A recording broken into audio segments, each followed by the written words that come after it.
Throughout this website, you probably noticed that we need to figure out how strong bolts are, how strong nails are, how strong lag screws are, in terms of how much earthquake resistance they can provide us.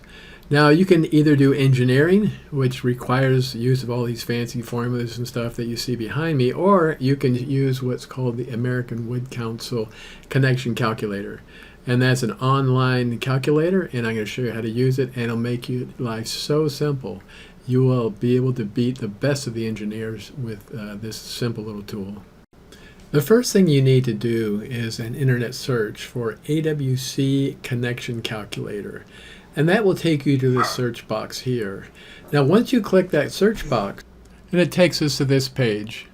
Now, what we're going to use here is the design method called the Allowable Stress design. Engineers also use something called the Load Resistance Factor design. That's the LRFD. You'll see that sometimes when you're looking at engineered documents. But what we're going to be using here is the ASD, Allowable Stress design. Now, we're looking at lateral loading, meaning how much earthquake force, lateral force, can something resist. We're going to be looking at a bolt. And so, but if you wanted to, you could look at a lag screw, you could look at a wood screw, you could look at a nail.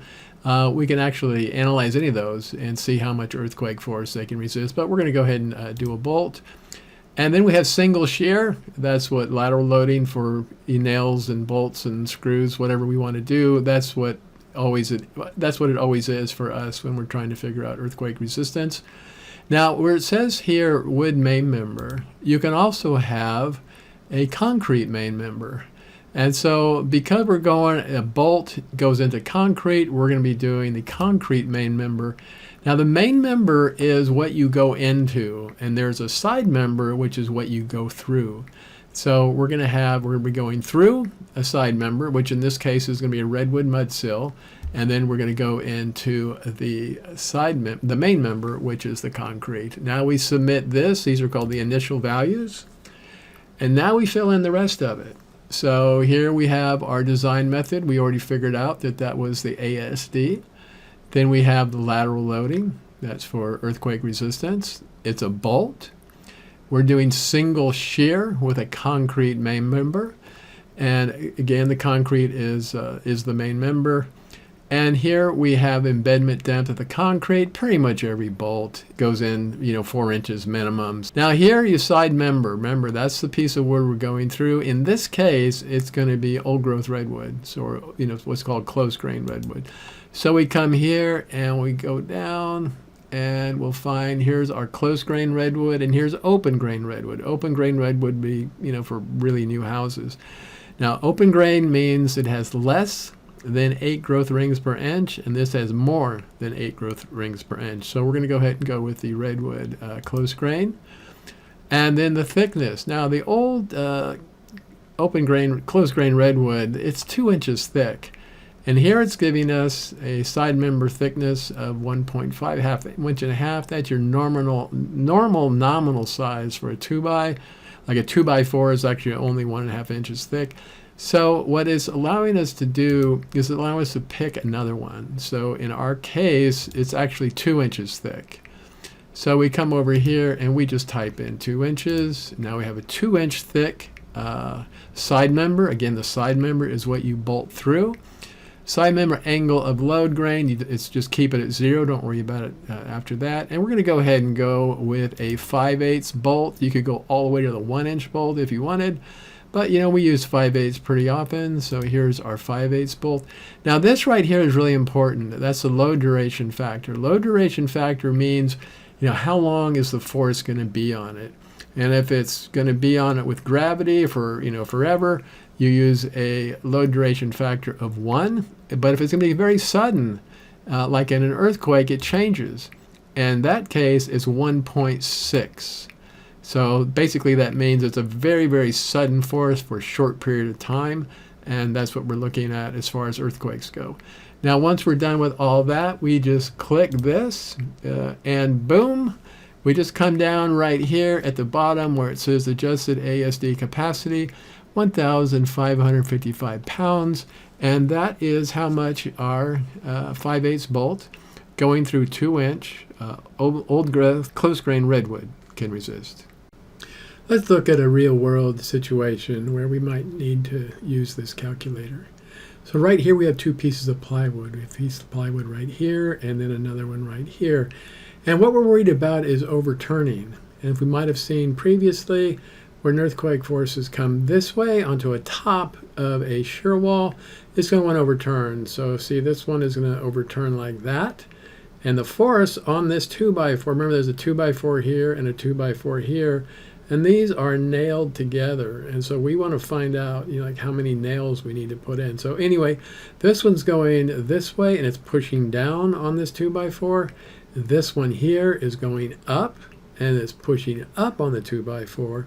And what can happen is, let's say that there's a lot of force, and then this one is going like this, it's pushing down, and on this side it's stabilized by the hold down. If you're not sure what a hold down is, go check the video on overturning. And it's also pushing down here so it can't move, so this will stay stationary.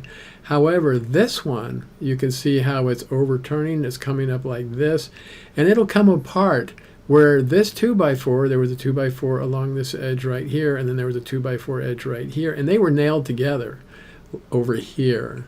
So this won't happen so long as the nailing between these two is sufficient to keep that from happening. So what we have to do is we figure out how much force is coming up this way. Once we figure that out, then we can know how much force we need to resist. And then when we figure out the resistance of a nail, all we need to do is take the resistance of the nail, divide that by the force we need to resist, and that tells us how many nails we need. So that's a real world situation, and I'm going to go ahead and look at the nails, and we'll come back here and see how we would apply it.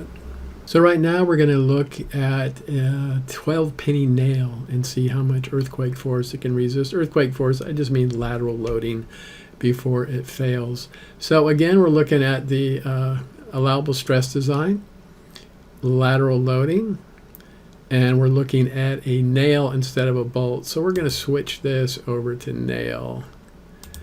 And then again, we're using single shear. And so those are the first values we submit.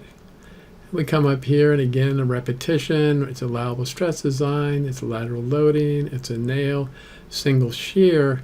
Now we come over here in Northern California, we're always using the Douglas fir larch. We had to change that. So we're coming down here, and we change it, and we find it, okay, there's Douglas fir larch right there.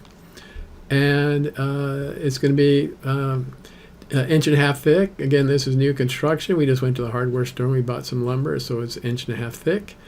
The regular 2x4, and the side member, remember that's the one we're going into, is also Douglas fir. So we come over here and we find the Douglas fir larch, and that's what we're going into. Now the side member thickness again is going to be 1.5 inches. It's 2x4. Sometimes it's a full 2 inches. It's the old growth. In fact, it almost always is the old growth. So we're going to go ahead and make that 2 inches again. And the nail type, we always use common nails. All the shear walls and things, all the testing was done. It's always with common nails. So we never use box or anything else. So here we have our common nails. Now the size is 12 penny, which is 3¼ inches long.